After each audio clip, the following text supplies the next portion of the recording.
Olá a todos, bem-vindos ao Notícia de Razão, um espaço para conversar sobre os anos 90 e 2000. Eu sou o Tiago Maurício e tenho comigo a Joana. Olá! O Marco. Alô! E o Tiago Carreira. Olá! E hoje vamos falar de roupa. Então vocês lembram-se da roupa icónica dos anos 90? Aquela transição entre os enxumaços, aquelas roupas estranhas e pesadas, o cabelo permanente com franja, para todo um mundo de calças largas e tops curtinhos. Foram momentos marcantes da nossa infância, não foi? Em que a nossa popularidade variava consoante aquilo que nós íamos vestindo. E às vezes estávamos em situações embaraçosas. Querem partilhar alguma? Ah, claro, bastantes. Então, uma delas foi quando eu comprei umas sapatilhas que tinham luzes, pisca-pisca. Eu já devia ter uns 11, 12 anos, então eu já sabia que um dia a pilha ia acabar das sapatilhas. Então comecei a procurar maneiras de tirar aquele pequeno dispositivo que dava luz dentro das sapatilhas para depois mudar a pilha. Ou seja, eu antes de ter a sapatilha estragada, eu já tinha estragado a sapatilha. Eu cheguei a casa um dia e pensei, isto tem de haver uma maneira de tirar esta bugiganga de plástico que está entre o pé e a sola, o fim da sola. Então, sem os meus pais saberem, cortei uma parte da sola, tirei de lá o dispositivo plástico, percebi como é que aquilo funcionava e depois fechei. E quando meti de volta, meti com muita cola. Ora, muita cola é daquela cola quente que vinha numas pistolas. E se alguém já tentou usar, vocês sabem que ela não é boa quando há água envolvida. Então, era inverno. Marco vai para a escola, não é? Todo contente, com as suas sapatilhas já pilhas novas, nunca ia falhar, não é? Não ia estragar o meu swag, o meu estilo, ter a sapatilha, enfim, não dá luzes. E fiquei com uma parte da sola partida no chão, pelo caminho, porque não colou, não é? Então dei meio manco, meio coxo durante uma parte do dia na escola. E cheguei a casa e levei um ralhete gigante dos meus pais, porque estraguei as minhas sapatilhas. Enfim, só para o style, só para o swag, elas mandarem luzinhas, muitas luzinhas. Eu agora olho para trás e acho que era uma coisa bem, enfim. Mas bom, éramos crianças. E vocês? Contem coisas. Eu acho que não tive dessas sapatilhas com luzes, porque os meus pais, feliz ou infelizmente, não me deram. Mas eu tenho a certeza que, pelo menos na minha memória, consta um episódio em que eu tentei também verificar como é que funcionava e de onde é que vinha a luz e as pilhas. E tenho quase a certeza que se tu levantasses a palmilha por dentro das sapatilhas, conseguias retirar a pilha e substituir a pilha, não precisavas de estragar. Mas eu acho que é muito mais engraçado perceber como é que funciona por fora, não é? Sinceramente, acho que não. Acho que naquele caso não estava para aceder. Mas eu digo sapatilhas, vocês devem dizer ténis. Tu, Joana, e tu, Tiago Maurício, devem ser das pessoas que dizem ténis. Eu tentei manter-me em silêncio em relação a esse comentário, mas agora que o trouxeste ao nosso pequeno requentado, tenho que dizer que realmente continua a ser no mínimo curioso que vocês digam sapatilhas. Como assim? Está sempre a ideia de que vão fazer balé. Ou ginástica. Epá, ténis ou sapatilhas, eu já não sou muito fundamentalista dessa questão, só não gosto de ouvir a palavra ténis.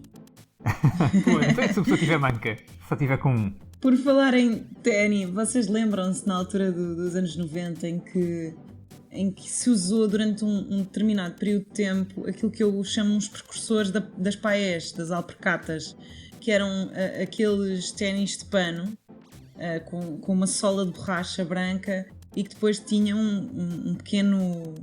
uma pequena zona de elástico na lateral e que se usaram durante algum tempo. Vocês lembram-se disso? Sim, a parte elástica, sim, não, é uma espécie de mini All-Stars. Pois. Sim, mas não tinham atacadores. Não me lembro disso. Não. Não, já sei. Mas eu lembro-me muito bem da moda do velcro. Isso sim. Os ténis que eram apertados com velcro, que era só nojento aquilo. Que agarrava tudo que era porcaria do chão. Eu usei, mas quando era mais miúdo. Havia uma das tartarugas ninja que eu tinha, que era o velcro com as tartarugas ninja. E aquilo era claramente um anti-fama, porque quem usava aquilo era sempre ostracizado. Então, para mim a associação desses ténis de velcro é com aquela época em que ainda eram os pais que escolhiam a roupa e que no meu caso havia sempre uma orientação para a praticidade. Então, eram muitas vezes ou aquelas calças que hoje a gente chama leggings, não é? Ou então calças de fato de treino, que era aquela coisa que de manhã era super rápida de vestir, ou que até haveria a possibilidade de termos dormido com elas, e que depois não havia assim, pronto, em termos estéticos, nada que dizer positivo Joana, sobre isso. Isso é só nojento. Mas não havia nada de positivo sobre isso. Eu lembro perfeitamente de ter umas calças tipo essas de... que eram uma espécie de leggings que eram vermelhas, mas assim, vermelho sangue, e que tinham um padrão ligado ao Corcunda de Notre Dame, que era o filme da época, e que tinham montes de corcundas de Notre Dame por todo. O padrão era feito de corcundas de Notre Dame e esmeraldas por todo o lado, e que depois o conjunto tinha uma camisola, tipo uma espécie de um camisolão, também assim, tipo fato de treino, que tinha uma esmeralda gigante, também vermelha. Então, eu não sei, acho que era só bastante embaraçoso. O que para ajudar, depois na época, que também para mim é traumático, partilhando aqui os meus traumas, era que depois eu vestia igual à minha irmã, ou melhor, ela vestia igual a mim. O que para ela certamente foi mais traumático pelo simples facto de que ela, quando as roupas lhe deixavam de servir, ainda tinha a minha versão para vestir para continuar com a mesma roupa. Então, para mim era bastante traumático, do alto dos meus 10 anos, ter uma criatura pequenina com 5 anos a vestir exatamente a mesma roupa que eu, fôssemos para onde fôssemos. Eu sou o irmão mais novo. Eu passei por esse trauma. É muito pior para o irmão mais novo.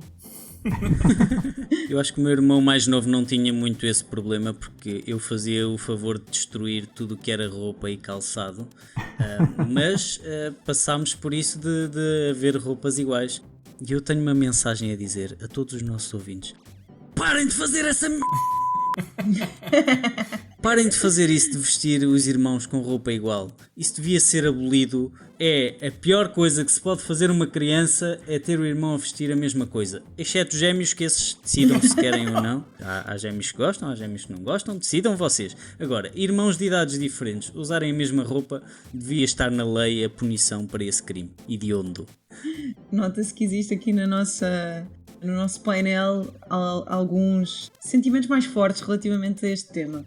O que me leva a pensar que se calhar poderíamos passar para uma outra temática relacionada com, depois desta época mais ligada aos leggings e a essa roupa que eu considero assim com muito pouco gosto, a altura em que surgiu, ou ressurgiu, digamos assim, as duas grandes correntes da adolescência dos anos 90, que era os dreads e os betos, em que ambos usavam calças largas, mas de formas diferentes. Sim, e, portanto, sim. tínhamos os betos com as calças que voltaram das calças à boca de sino, e os dreads com as calças largas ao fundo do rabo. Então, Sim, eu não sei qual é que é a vossa experiência com isto, queria só trazer aqui à mesa essa grande divisão das duas grandes fações dos anos 90, betos e dreads. Eu era mais de tendência para os betos, confesso. É verdade. Não usava as camisas da Lacoste nem nada do género. Isso era todo um outro nível. Certa Lacoste com o rato da Lacoste. O Tiago não era desse tipo de pessoas, não é? Ele já se afirmou beto, Marco. Não tentes desviar o rapaz. Ele já se assumiu como beto. Mas só parcial, atenção. Há que notar que eram com as calças largas, de facto, à boca de sino. Que depois tinham a sua utilidade, especialmente em tempos de chuva, de trazer consigo muita água do chão e ficava tipo, com as pernas frias durante muito tempo. Era sempre agradável. Isso acontecia muito connosco, até porque eu acho que houve uma altura que havia uma competição, pelo menos eu acho que nas calças para as meninas, que era quanto mais largas elas fossem, mais compridas, melhor. Então era tipicamente assustador a largura, e eu acho que quando começaram a usar foi aquela fase em que primeiro aquilo que se fazia era transformar as calças normais, abrindo a costura lateral e pondo um triângulo, até que depois se começaram mesmo a vender essas calças já largas. Mas eu lembro-me perfeitamente de, em dias de chuva, entrar no metro e ter mais ou menos as calças molhadas até ao joelho e de chegar a casa e da minha mãe ou da minha avó dizerem: Joana, pelo amor de Deus, tens as calças todas molhadas, porque é que não fazemos uma bainha? E eu: bainha é sacrilégio, né? Então a calça tinha que ser muito, muito larga e muito, muito comprida. E depois havia uma outra questão, que eu não sei se vocês se lembram o que acontecia, que era a calça acabava por se esfarelar toda, então não só ela ficava molhada, como tinha farelos de tecido que iam desaparecendo, o que tornava o nojo muito maior, com toda a lama e lixo. E mais que isso, era quando estavas muito bem a andar e as calças simplesmente enfiavam-se por baixo dos ténis, não é? E atrapalhavam todo o andar, era uma coisa icónica. Sim, eu também tinha umas calças dessas todas rasgadas na zona do calcanhar, que eventualmente era sempre pisada, e normalmente andava sempre com aquele tom castanho terra do chão, quando não estavam molhadas e completamente rasgadas. Não sei se vocês querem falar do elefante no meio da sala, que eram as Fubu. As Fubu eram mais da facção dread, eu não era da facção dread, então... Vocês eram da facção dread? Eu era um pouco... mas eu estava ali no limbo. Eu não cheguei a usar Fubu, mas tinha calças largas e, com elas rasgadas e esfareladas, passava a ser um statement de moda. Eu cheguei a desfarelar de propósito, com tesoura, para ficar ali esfareladinho, que era tipo fixe, era tipo, cool. Eu tinha umas sapatilhas que não eram Fubu, mas tinha umas sapatilhas assim largonas, e enfim, só ficavam bem se fosse com calça de ganga esfareladinha, lá em baixo. E tu, Joana, chegaste a ter bronzeados assim diferentes à conta das calças? Não, por acaso não era tanto, mas o que eu acho é que as calças compridas e largas deram lugar a uma moda que era: se as calças eram largas e compridas, as camisolas eram curtas e apertadas. Então, pelo menos para as meninas, era uma época em que quanto mais curtas e apertadas fossem as camisolas, melhor. Então eu lembro-me de dar por mim à procura de t-shirts de tamanho 6, de tamanho 8, quando talvez eu tivesse 14 anos, não é? Então...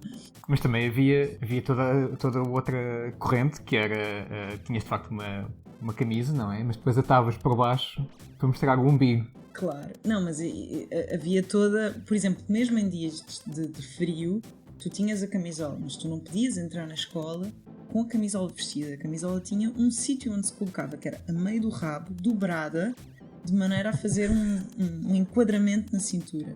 E depois então, quando tiravas, vestias, e aí tinha que ser uma camisola, mas todo um sistema de utilização. Mas eu lembro-me que essa história dos tops era toda a gente queria os tops mais curtos, ou cortava os tops se eles fossem mais compridos para mostrar o umbigo, e portanto, e também associado a essa moda era depois todos os acessórios. Eu não sei se vocês se lembram dos acessórios típicos que as meninas usavam na altura, mas havia muito a corrente do terço que brilhava no escuro. Sim, eu pensei que era só para os meus lados, que é mais perto de Fátima. Pronto. Para os nossos ouvintes, eu estou a pôr a mão na cabeça. Pô. E que depois tinha um conjunto de outros colares e coisas assim, tipo loucas. Mas depois também houve a moda, pelo menos em Lisboa havia das pulseiras de plástico que tinham milhares de cores e que nós comprávamos, acho que talvez nas primeiras lojas dos chineses que surgiram, mas em que depois trocávamos: tu tens uma prateada, eu tenho uma roxa brilhante, e então depois trocávamos até termos basicamente quase pulseiras até o antebraço estar coberto de pulseiras. Então era assim um exagero extremo de que em algumas épocas aquilo que se ouvia era: estas jovens parecem uma árvore de Natal. Que eu hoje, olhando para trás, concordo, porque realmente entre o terço que brilhava no escuro, os milhares de colares, pulseiras, brincos canifobéticos cheios de penas e coisas parecidas, concordo, talvez parecêssemos uma pequena árvore de Natal, principalmente com as calças à boca de sino, acho que fazia sentido. Eu tinha também essas pulseiras e realmente as lojas dos chineses eram o sítio favorito, porque havia mesmo o arco-íris inteiro de pulseiras para usar. E havia malta que não só usava nos braços, como também nas pernas. Também começaram a tentar enfiar o pé. Lá está a árvore de Natal. Os colares também. Colares, quanto maiores, melhor. Uma altura, quanto mais peças de coisas tivessem no pescoço, melhor. Coisa ia lembrar aquelas bruxas da adivinhação, não é? Que apareciam nas telenovelas brasileiras. Mas malta, vocês tiveram aquela moda dos casacos de ganga, em que havia tanto casaco de ganga e eram todos muito parecidos em corte, ou seja, tinhas os botões prateados, o casaco era de ganga, mas as tonalidades variavam assim um arco-íris, desde o maio branco, maio russo, assim parecia que tinha ido à Alexívia, até ganga preta, que nem parecia quase ganga, era assim quase um casaco de pele preto. Olha, eu não me lembro quando é que tive, mas sei que tive um e penso que foi tarde demais e que essa moda já tinha passado. Provavelmente nem era meu, devia ser de algum primo, qualquer coisa assim, que já não usava, mas não tenho grande coisa a dizer sobre isso, para além disto. Eu também nunca foi a minha cena, aliás, daquilo que eu me lembro do meu grupo de amigos também. Era muito raro, acho que só tínhamos uma pessoa que era mais constante a usar, mas via-se muito era nas raparigas, pelo menos de onde eu estava. Usavam os casacos de ganga, de facto, assim mais justinhos e maioritariamente brancos, sim. Sim, eu ia dizer que na verdade eles surgiram mais ou menos nos anos 80 e eram daqueles largos, grandes, horríveis, e depois eles foram diminuindo de tamanho e eu acho que voltaram nos anos 90 em determinado momento, precisamente porque ficavam bem com aqueles tops justinhos e curtinhos que nós falámos. Então acho que voltaram a surgir, mas eu acho que depois ganga com ganga alguém se apercebeu o quão péssimo seria. Mas acho que existem looks icónicos, não sei se vocês se lembram, de uma altura em que o Justin Timberlake foi, acho que na altura em que ele namorava com a Britney Spears, em que eles foram todos vestidos de ganga para uma red carpet. Ela com um vestido de noite todo de ganga e ele com umas calças e um casaco de ganga. Portanto, efetivamente foi uma moda péssima. Mas, Joana, o que eu notei é que as minhas amigas queriam usar uns casacos de ganga cada vez menos na cintura, ou seja, havia casacos de ganga que só tapavam meio tronco das meninas. Vocês tiveram muitos desses. A minha escola ficou cheia disso. Mas era o que eu estava a dizer, não te esqueças que se as calças eram largas, os casacos tinham de ser curtos. Aquilo era quase um desperdício de casaco, não é? Sim, exatamente. Enfim, tapava ali, às vezes nem chegava ao fim do braço, não é? Porque era tão justo. Mas era para o estilo, então. Só me consigo lembrar agora daquelas calças de fato de treino com botões desde a cintura até aos pés, que se usasse hoje em dia eu olharia para a pessoa e perguntava se trabalhava num bar de strip, porque acho que associo muito essas calças a conseguir tirá-las de uma só vez com um puxão. Acho que ainda são muito, muito famosas nos bares de strip. Na Rússia e afins, não é? A sério?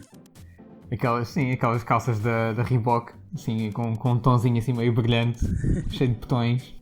Eu sei que tive umas dessas e não me lembro porque que as tive, porque eu acho que não eram muito práticas, porque facilmente... Então quando as estava a vestir, facilmente enfiava o pé por entre aqueles botões, então não eram propriamente fáceis de vestir e não eram propriamente úteis, portanto eu não sei para que é que aquilo servia, na verdade.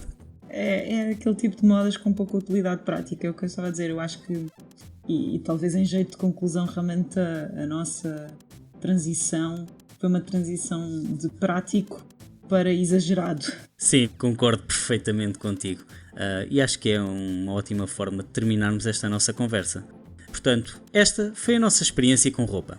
Vocês gostaram? Não gostaram? Partilhem as vossas histórias sobre como se vestiam naquela época ou sobre qualquer outro tema que queiram ver requentado neste pasquim. Obrigado por ouvirem e não percam o próximo episódio, porque nós também não!